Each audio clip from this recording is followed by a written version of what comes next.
Hello guys, welcome in biology tutor. तो जैसे कि आप लोग जानते हैं कि हमारा चैप्टर 6 ख़त्म हो चुका है। तो अब हम यूनिट सेकंड का लास्ट चैप्टर पढ़ेंगे। क्या है? चैप्टर 7। तो चैप्टर 7 का नाम क्या है? स्ट्रक्चरल ऑर्गेनाइजेशन इन एनिमल्स। तो यानी कि इस चैप्टर का नाम स्ट्रक्चरल ऑर्गेनाइजेशन अब हमें पढ़ना है एनिमल्स में। अभी तक हमने मॉर्फोलॉजी और एनाटॉमी की बात की प्लांट्स में। अब यहाँ हम एनिमल की मॉर्फोलॉजी और एनाटॉमी पढ़ेंगे। तो जैसे कि आप लोग जानते हैं कि हम चैप्टर स्टार्ट करने से पहले उस चैप्टर का ओवरव्यू और कितने टॉपिक्स हमारे कवर हो रहे हैं इस चैप्टर में वो सब देखते हैं। तो चलिए हम स्टार्ट करते हैं ओवरव्यू इस चैप्टर का और टॉपिक। तो पहला हमारा टॉपिक क्या होगा इस चैप्टर का? व्हाट इज़ टिश्यू, यानी टिश्यू क्या है। उसके बाद टाइप्स ऑफ एनिमल टिश्यू।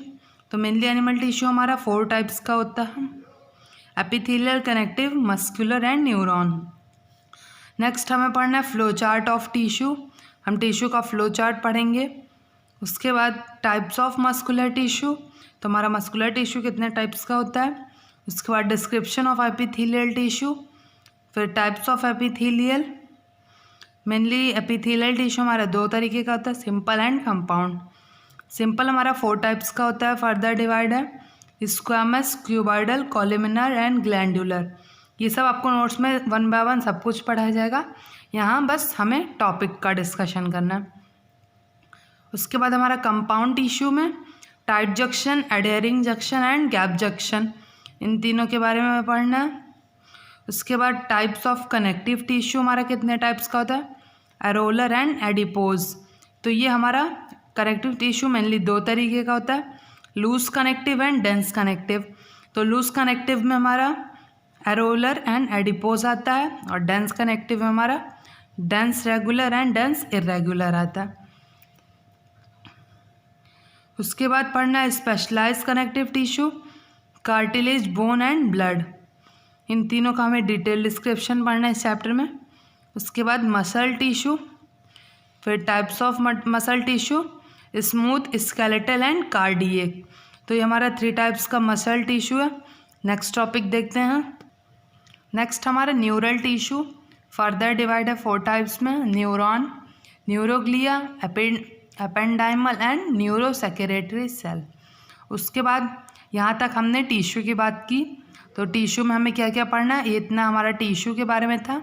उसके बाद मेनली हमें इस चैप्टर में तीन चीज़ों का मॉर्फोलॉजी और एनाटॉमी पढ़ना है। कौन कौन सा? Frog, cockroach and earthworm. तो मेनली फ्रॉग का नहीं हम लोग को पढ़ना था, क्योंकि फ्रॉग का जो प्रैक्टिकल है वो बैन हो गया है, गवर्नमेंट ने उसे बैन कर दिया। तो इसमें हमें मॉर्फोलॉजी कॉकरोच का और अर्थवर्म का पढ़ना है। जब मैं अपने क्लास में थी तब ये कॉकरोच का मैंने पढ़ा था और लगभग कई सालों से कॉकरोच का ही पढ़ाया जा रहा है। फिर इन 2 सालों में हम अर्थवर्म का आ गया है, तो मैं आपको यहाँ अर्थवर्म का भी समझा दूंगी और 2 मैं आपका एकदम क्लियर करवा दूंगी। फ्रॉग हमारा आता नहीं, तो इसलिए फ्रॉग हमें पढ़ने की ज़रूरत ही नहीं। तो चलिए, कॉकरोच के मॉर्फोलॉजी में हमें उसका साइंटिफिक नेम पढ़ना है, फाइलम किस फाइलम से बिलोंग करता है, class, genus, species, habitat, species of cockroach. फिर 3 टाइप्स की जो स्पीशीज़ होती है, पेरीप्लांटा अमेरिकाना, मेनली हमें इसी के बारे में पढ़ना है। इसमें इस चैप्टर में ब्लाटा ओरिएंटैलिस एंड ब्लाटा जर्मेनिका। उसके बाद हैबिट्स पढ़ना है, activity of cockroach, locomotion, feeding, respiration, reproduction. उसके बाद यहाँ से हमारा मॉर्फोलॉजी चालू होता है। वो सब हमारा इतना कैरेक्टरिस्टिक फीचर था कॉकरोच का। यहाँ से मेनली हमें मॉर्फोलॉजी पढ़ने कॉकरोच की। तो मॉर्फोलॉजी में हम शेप की बात करेंगे, साइज़ की बात, कलर एंड सिमेट्री की बात करेंगे। उसके बाद हम endoskeleton and cuticle, body division, head, mouth, thorax, abdomen, इतना हमारा एक्सटर्नल मॉर्फोलॉजी था। उसके बाद हमारा इंटरनल मॉर्फोलॉजी यानी कि एनाटॉमी की अब हम बात करेंगे यहाँ से। तो चलिए देखते हैं। तो इंटरनल मॉर्फोलॉजी या फिर एनाटॉमी की बात करें तो उसमें हमें बॉडी वॉल पढ़ना है, एलिमेंट्री कैनाल, फोरगट, हैंडगट, मिडगट, उसके डाइजेस्टिव ग्लैंड्स के बारे में। उसके बाद respiratory system, circulatory system, blood, hormones, heart, excretory system, CNS। उसके बाद हमारा रिप्रोडक्टिव सिस्टम यहाँ से स्टार्ट होगा।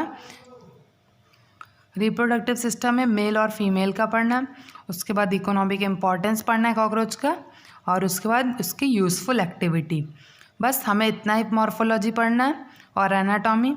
आप लोग बिल्कुल मत घबराइए, सब आसानी से समझ में आएगा। तो हमें इतना टॉपिक पढ़ना है कॉकरोच के मॉर्फोलॉजी और एनाटॉमी में। आप लोग बिल्कुल मत घबराइए, मैं आपको 1 बाय 1 हर एक चीज़ क्लियर करवाती चलूँगी। तो चलिए अब हम अर्थवॉर्म के मॉर्फोलॉजी में देखते हैं कि हमें उसमें क्या क्या पढ़ना है। उसमें फाइलम, उसमें भी पढ़ना है, क्लास पढ़ना है, हैबिट, एक्सटर्नल मॉर्फोलॉजी में shape, size, segmentation. Next internal morphology या फिर एनाटॉमी में body wall, excretory system, respiration पढ़ना है। रिप्रोडक्टिव सिस्टम मेल और फीमेल, इंट्रैक्शन विद मैनकाइंड यानी कि उसका इकोनॉमिक इम्पोर्टेंस क्या है। उसके बाद हार्मफुल एक्टिविटी। तो इतना हमारा मॉर्फोलॉजी ऑफ अर्थवॉर्म का है। उसके बाद हम डिस्कस करते हैं NCERT क्वेश्चन, जैसे कि हर चैप्टर के बाद हम करते आ रहे हैं। सो इस वीडियो में इतना ही।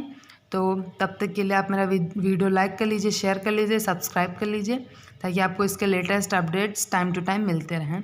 और अगर आप लोग को मेरा नोट्स चाहिए तो आप मुझे इंस्टाग्राम पेज पे फॉलो करके मुझे मैसेज करें, मैं आपको उसका PDF सेंड करूँगी सेपरेटली हर एक चैप्टर का। तब तक के लिए थैंक यू।